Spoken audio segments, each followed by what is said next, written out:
You turn a dial. A flame appears. You drop something raw into a pan and wait 4 minutes.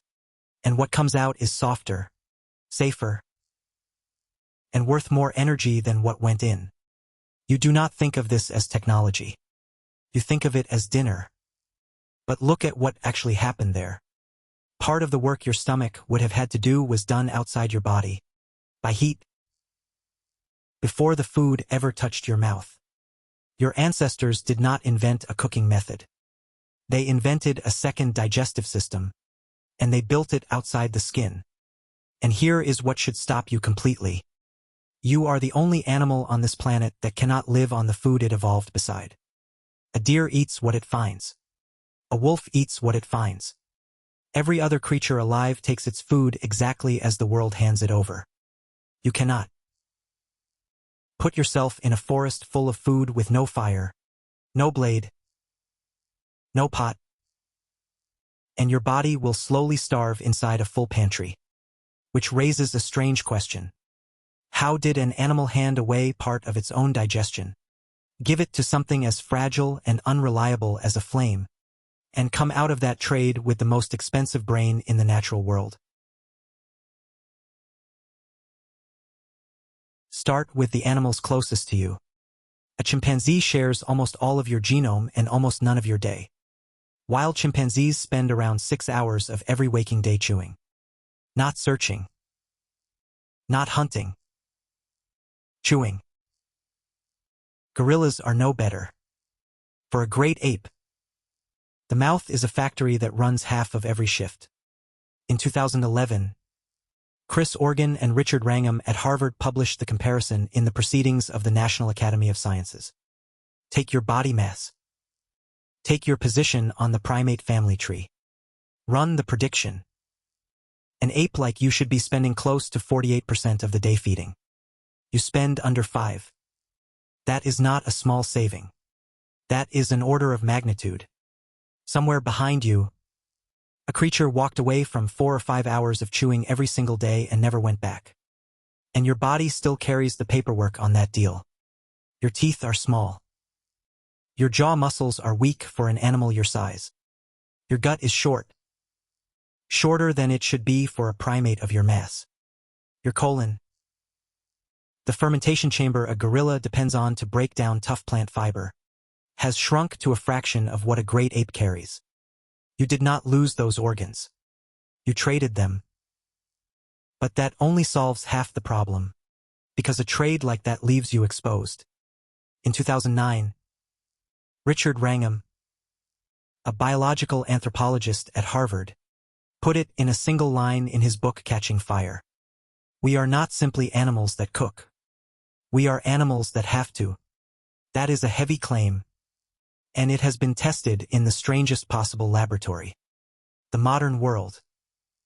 In 1999, a team at Justus Liebig University in Gießen, Germany, led by Karina Kobnik, studied more than 500 people living on long-term raw diets. These were not people lost in a wilderness. They had refrigeration. They had blenders. They had pressed oils. Supermarkets. Time. On average, the men in the study had lost around 10 kilograms and the women around 12. Roughly a third of the women under 45 had partly or completely stopped menstruating. And the stricter the raw diet, the more often it happened.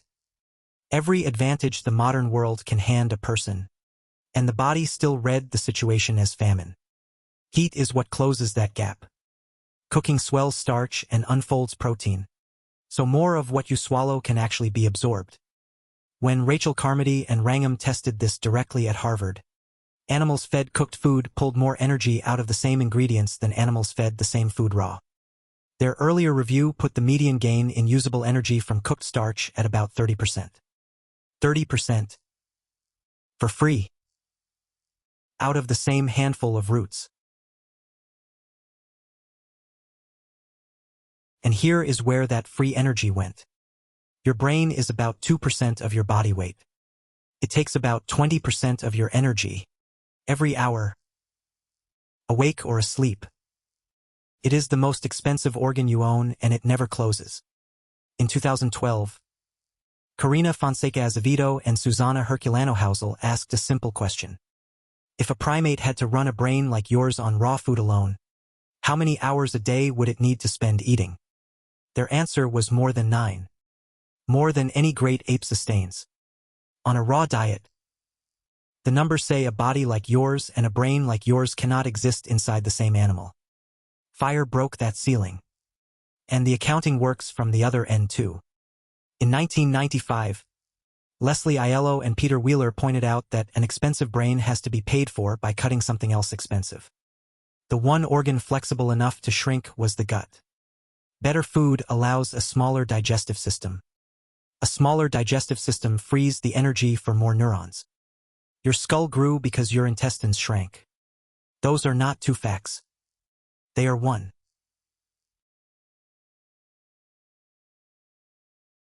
Picture this. A lake shore in the Jordan Valley, 780,000 years ago. The water is shallow and warm and thick with carp. Some of them nearly as long as a grown adult is tall. A small group works near the reeds, beside a fire that is not roaring. It is low, and it is being managed. The fish are laid where the heat is gentle rather than in the flames. The flesh holds together instead of falling apart, and the fine bones soften into something a child or an old man with worn teeth can swallow. Nobody at that fire understands nutrition. They understand only that food handled this way goes further, and that people who eat it are steadier in the morning. That place is real. It is called Gesher Benot Ya'aqov. In 2022, Irit Zohar of Tel Aviv University and her colleagues published the analysis in Nature Ecology and Evolution. More than 40,000 fish remains had come out of the site, and almost all of them were pharyngeal teeth, the hard throat teeth of carp, while the softer bones had vanished. That is exactly what happens when a fish is heated gently rather than burned. Crystal analysis showed those teeth had been exposed to temperatures below 500 degrees. Controlled heat. Not a wildfire. It is the earliest solid evidence we have of a cooked meal. The fire itself is far older. In 2012, Francesco Berna of Boston University published evidence from Wonderwerk Cave in South Africa, where burnt bone and ashed plant material sat in sediment around 1 million years old, more than 30 meters inside the cave, far past anywhere a wildfire could reach. Somebody carried fire into the dark and kept it alive. And then it became furniture. At Caveman Cave in Israel, Ruth Shahak-Gross of the Weizmann Institute described a hearth about 4 square meters across, built and rebuilt in the same spot around 300,000 years ago. Butchery tools and burnt bones scattered around it.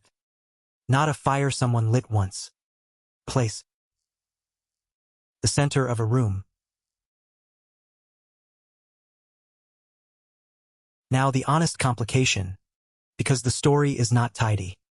In 2016, Catherine Zink and Daniel Lieberman at Harvard showed in Nature that you do not need fire to get most of the chewing savings. Slicing meat with a sharp stone and pounding roots cut the number of chews needed by about 17% and the force behind each one by about 26%. 2.5 million fewer chews a year. From a sharp rock. Stone tools started the shrinking of the human jaw. Fire finished it. And that thread runs all the way to right now, because of what it left inside you. Sit still for a moment and take inventory. Your jaw is too weak to be an ape's. Your teeth are too small to grind raw fiber for 6 hours. Your gut is too short to ferment it. Your brain burns 1/5 of everything you eat and refuses to negotiate. Every one of those numbers is out of range for a wild primate. Every one of them only balances if something outside your body is doing part of the digestion for you. That something is heat.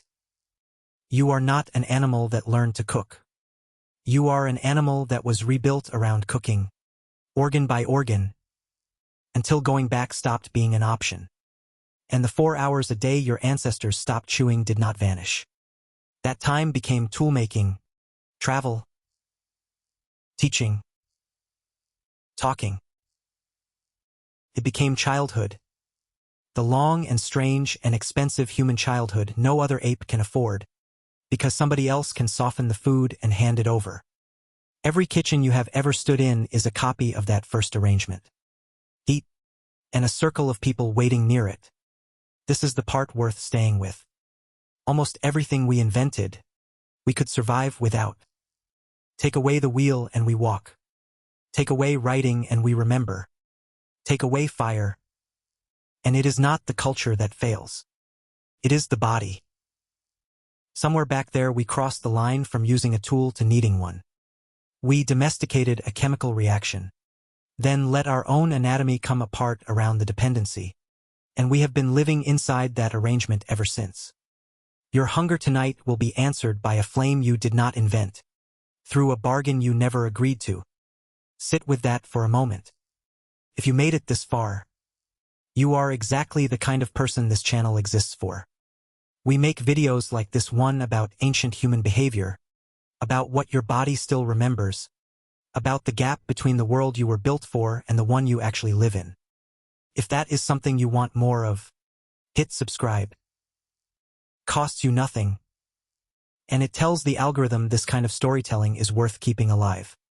See you in the next one.